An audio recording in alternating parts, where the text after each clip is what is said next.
Similar to the previous question, we're asked here to use the mean value theorem to find where the instantaneous rate of change is equal to the average rate of change.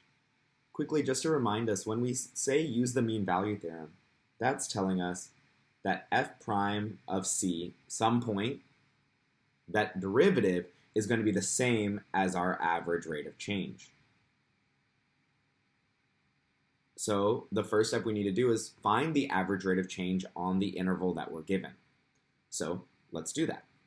I want to find f of b minus f of a over b minus a. And in this case, that's going to be, I'm going to do it like that. This is going to be f of 6 minus f of 1 over 6 minus 1. Now what is that going to be equal to? Well, f of 6, we just plug 6 in, so that'll be 36 minus 8 times 6, 42, plus 14, minus 1 minus 8 plus 14, all over 6 minus 1 would be 5. All right, 36 minus 42, that'll give us negative 12. Negative 12 plus 14 is 2. Oh, not plus, minus here. Minus 1 minus 8 is negative 7, plus 14 is 7. All over 5. Now, 2 minus 7, that's going to be negative 5. So we get negative 5 over 5, and that equals negative 1.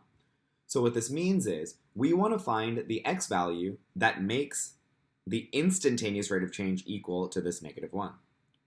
Now remember, again, instantaneous rate of change, every time we hear that, we want to immediately think the derivative. And so we want to find the derivative of this.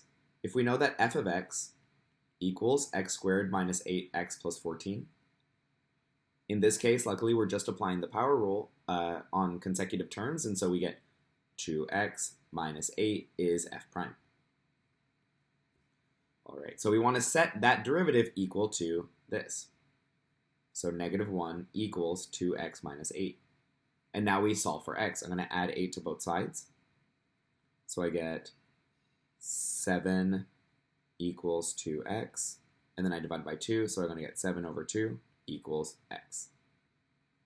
And so now I see that f prime of 7 over 2 is going to equal the average rate of change, which is negative 1. Because at this x value, the derivative gave us negative 1. And so 7 over 2 is our answer.